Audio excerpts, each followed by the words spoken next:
3.5 साल उसने सेवकाई किया।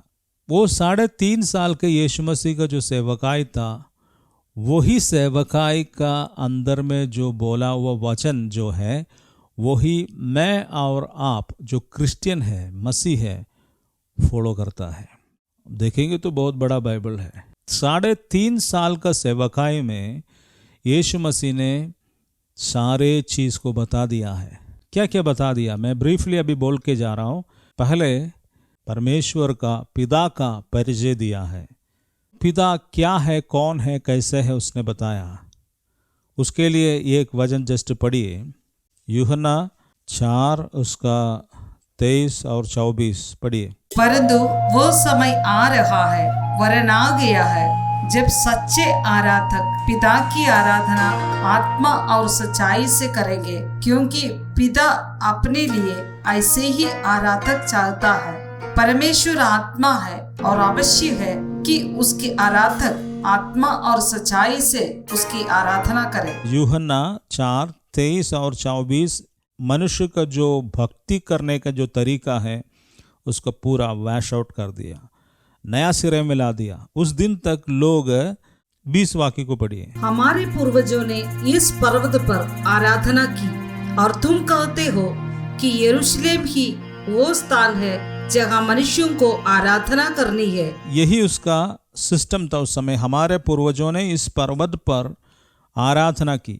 तो यीशु मसीह आने से आराधना का क्रम को ही बदल दिया है। यीशु मसीह आने से उस समय तक जो रीति रिवाज था आराधना का, उसको पूरा बदल दिया है। स्त्री उसके लिए एक जरिया, एक सिचुएशन पवित्र आत्मा ने उसको बनाया। ये समरिया स्त्री कुछ नहीं है। ये समरिया स्त्री को परमेश्वर ने वहाँ पर खड़ा किया पवित्र आत्मा, ताकि हम सबको वचन मिलने के लिए। ये समरिया स्त्री ने इसलिए ये डाउट को किया है, तुम कहते हो कि यरूशलेम ही वह स्थान है जहाँ मनुष्यों को आराधना करना चाहिए। उस समय यहूदी ही लोग था, परमेश्वर को अपने लोग मानता था, है भी यहूदी लोग। यहूदी बोलता है आपको आराधना करना है तो जेरूशलेम में आना पड़ेगा। जेरूशलेम में आएगा तो जेरूशलेम में परमेश्वर का मंदिर है, वहाँ पर ही आप परमेश्वर को आराधना कर सकता है। समझिए, ईश्वर का संतान है सारा मानव जाति। वो बोल रहा है वचन के अनुसार, वो वचन सत्य वो लोग जो बोल रहा था, वो लोग बोल रहा है कि देखिए भाई, आप तो ईश्वर का संतान है, सब कुछ है, लेकिन ईश्वर को आराधना करना तो आपको आना पड़ेगा जेरूशलेम में। तो बताइए क्या हालत होगा हम लोग का? ईश्वर से हम मिल सकता है क्या उससे आराधना कर पाएंगे? तो इस अवस्था उस दिन था। तो समरिया लोग जेरूशलेम में जाना पड़ता था आराधना करने के लिए। मूसा नबी के समय से लेकर के वहाँ पर तंबू था। परमेश्वर सच में वचन के अनुसार वहीं पर ही उसको उपस्थिति को रखा था। ये सच्चाई है कि वहीं पर ही मैं अपना उपस्थिति को, देखिए सारे पृथ्वी, ये कितना कंट्रीज है, तो इतना लोगों के लिए परमेश्वर उस समय एक जगह ही उसका प्रतिष्ठा दिया था, केवल जेरूशलेम में। एक जगह ही परमेश्वर को उपस्थिति के रूप में मंदिर बनाया था, और परमेश्वर वहीं पर ही उतर के आता था पूरा मानव जाति को आशीष देने के लिए जेरूशलेम में। उसको 21 वाक्य को पढ़िए। यीशु ने उससे कहा, हे नारी, मेरे विश्वास कर कि समय आ रहा है जब तुम ना तो इस पर्वत पर और ना यरूशलेम में ही पिता की आराधना करोगे। तो आप इसके अंदर सबसे इम्पोर्टेंट, सबसे अहम बात जो आज हमारे जो क्रिश्चियन, जो मसीह बोलता है, उसका आत्मिकता का हार्ट, हृदय का भाग यहीं पर है। हम लोग यीशु मसीह की इस वचन के कारण पूरा आराधना चेंज हुआ है। तो आज हम लोग आत्मा और सच्चाइयों से परमेश्वर की आराधना करते हैं। तो उस समय तक लेकिन ऐसा नहीं था। उस समय तक जेरूशलेम मंदिर में जाना पड़ता था, वहाँ पर आराधना होता था, वहाँ पर परमेश्वर का तंबू रहता है, बलि होता था, ये सब वहाँ पर होता था। लेकिन यीशु मसीह ने बोला कि ऐसा नहीं नारी, देखो सुनो, जेरूशलेम में भी नहीं है आराधना का स्थल और सामरिया में भी नहीं है। एक ऐसा समय आ रहा है, ना तो इस पर्वत पर और ना यरूशलेम में ही पिता की आराधना करेंगे। यीशु ने ये पहले बात वहाँ पर खोल दिया कि देखो आने वाला समय पर ना इस पर्वत पर ना यरूशलेम में परमेश्वर की आराधना करेंगे, परंतु वह समय आ रहा है। ये बहुत इम्पोर्टेंट चुनौती के साथ में है। परंतु वह समय आ रहा है, वरन आ गया है, जब सच्चे, इधर बहुत एक एक शब्द में बहुत बड़ा इम्पोर्टेंस है। जब सच्चे आराधक, मतलब सच्चे आराधक, इसको पहले समझना।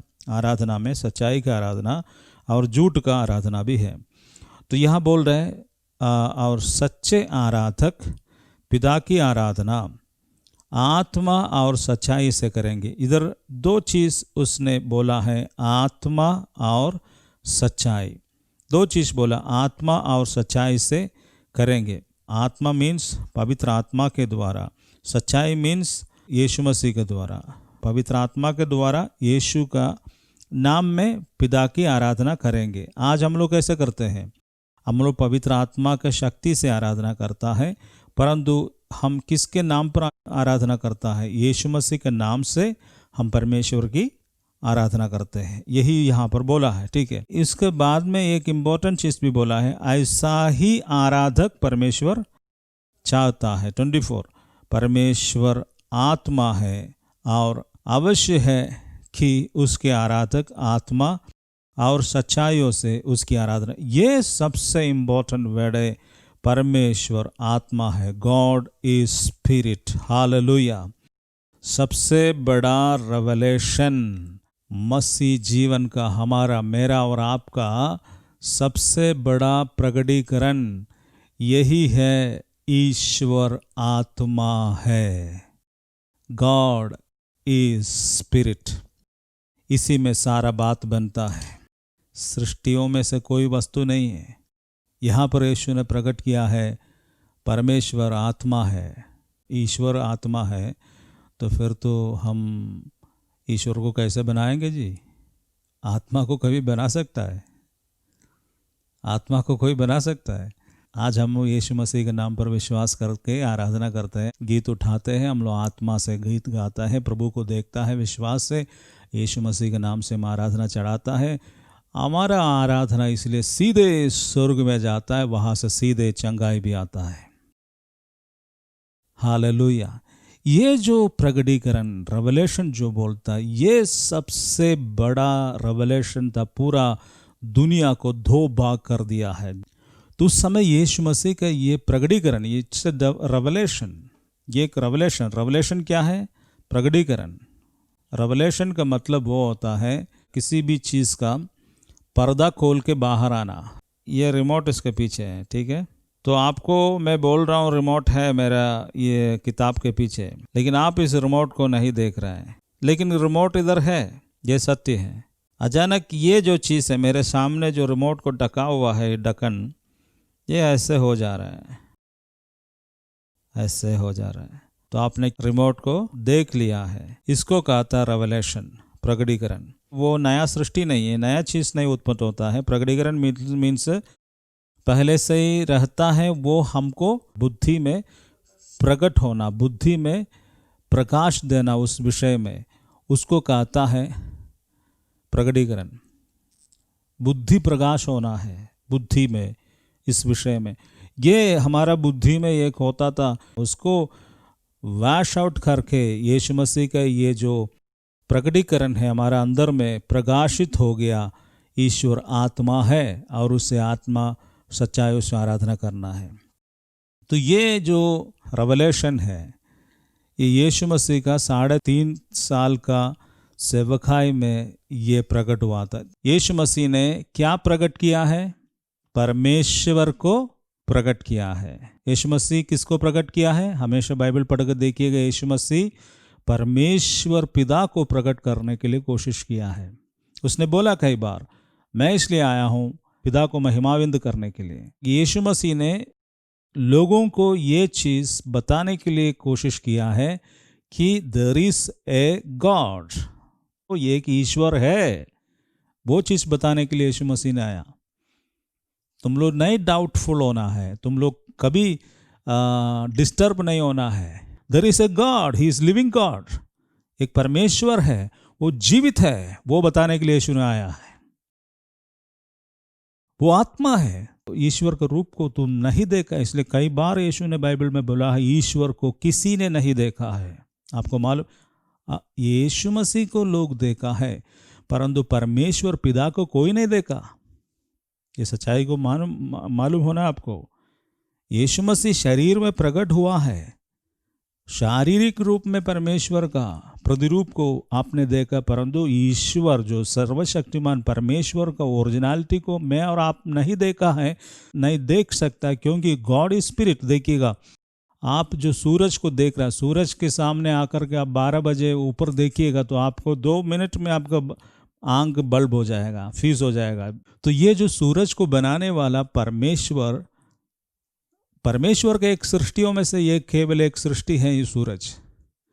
तो समझिए, इस सूरज से इतना रोशनी आते हैं, तो आप परमेश्वर जो सर्वशक्तिमान है उसको अंदर से जो तेज रोशनी आता है उसके विषय में आप सोच सकता है?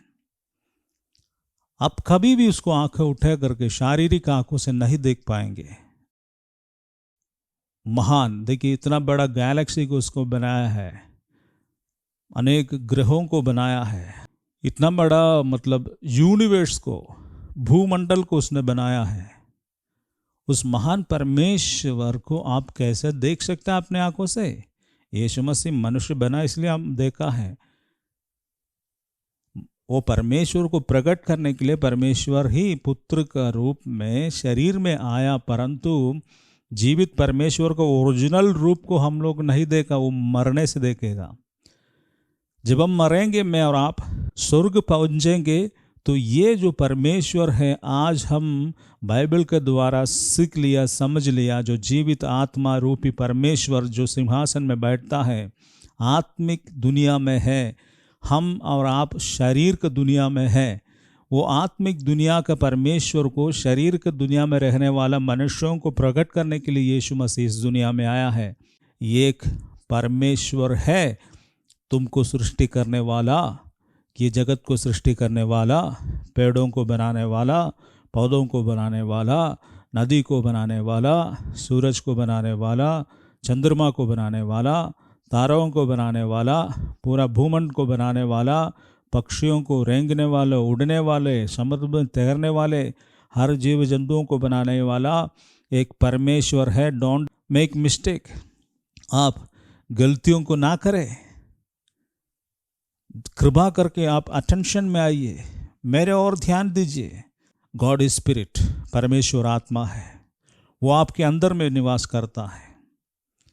तो वो परमेश्वर का प्रकटीकरण, असली स्वरूप को पेश करने के लिए, जो अंधे की परमेश्वर मनुष्य ने कभी आंखों से नहीं देखा, विश्वास के द्वारा जानता है, उस परमेश्वर का ओरिजिनलिटी को दिखाने के लिए यीशु ने इस जगत में कोशिश किया है। इस 33.5 साल के अंदर आपने देख रहा है यीशु मसीह महान चमत्कार और चिन्ह किया है।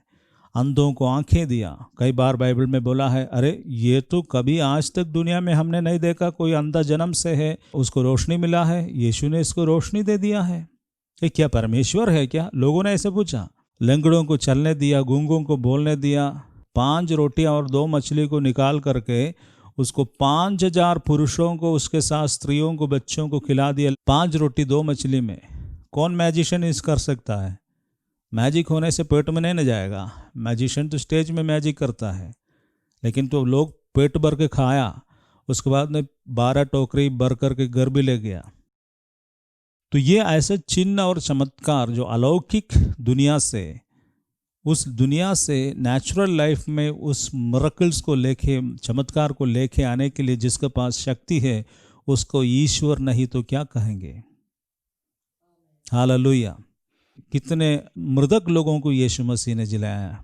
यूहन्ना ने बोला, जो यीशु मसीह ने जो चिन्ह और चमत्कार को किया है, उसको यदि इस किताब में लिखेंगे तो इसका पढ़ना पर्याप्त नहीं है। ऐसा महान चिन्ह। और यीशु मसीह ने एक बार नाव पर चल रहा था, आंधी और तूफान आया। चेले लोग उड़ करके बोला, प्रभु जी तू सो रहा है, आंधी आ रहा है, नाव पर पानी भर रहा है, हमें बचाइए। तो यीशु खड़ा हो गया और उससे डांटा, आंधी को रोकने के लिए डांटा है, लहर को थम जाने के लिए बोला है। ये आंधी को रोकना, रुकवाना, लहर को बोल रहा थम जाओ, किसके पास ये अधिकार है? केवल परमेश्वर के पास है। जो उसको सृष्टि नहीं किया है, उसको मालिक नहीं है, तो कैसे उसको बोल रहा है नीचे हटो? कौन बोल सकता है? आप बोलने से होगा? आंधी और तूफान को रुक जाओ, बोलेगा तो और जोर से हो जाएगा। यीशु मसीह ने आंधी को बोला रुक जाओ, और समुद्र को, लहरों को बोला थम जाओ। किसको अधिकार है? उस स्कूल में टीचर आ जाता तो बच्चा सब बैठ जाता है, हेडमास्टर आ जाता तो बच्चा सब, मतलब बदमाशी करने वाला सब अच्छा से बैठ करके सीधा खड़ा हो जाएगा, बैठेगा। पुलिस वाला आएगा तो चोर सब थम जाएगा, मालिक आएगा तो नौकर सब ठीक से रहेगा, अच्छा से काम करेगा। कारण क्या है? वो मालिक है जो आ रहा है, अधिकार है उसके पास। बाप आएंगे तो बच्चा लोग ठीक से रहता है। दूसरे सेम वे सृष्टिकर्ता, उसने उसके हाथों से लहर को बनाया है, उसने उसके हाथों से आंधी को बनाया है, इसलिए उसके पास वो अधिकार था, उसने रोक दिया है। ये सारे चिन्ह और चमत्कार यीशु मसीह ने जो किया है, वो क्यों किया है? करने के कारण एक, वो परमेश्वर का शक्ति को दुनिया में प्रकट करने के लिए। दूसरा, वो जो वचन जो बोलता है वो परमेश्वर को ओर से ही है, वो स्वयं परमेश्वर से है, ऐसे दिखाने के लिए उसने अपने शक्ति को प्रदर्शित किया है कि मैं सचमुच परमेश्वर का पुत्र हूँ, मैं सचमुच परमेश्वर से आया हूँ। ये स्थापित करने के लिए यीशु ने ये चिन्ह और चमत्कार किया है। लेकिन इसके सबसे आखिरी में उसका जीवन को मेरे और आपको उद्धार के लिए क्रूस पर बलि चढ़ा दिया है।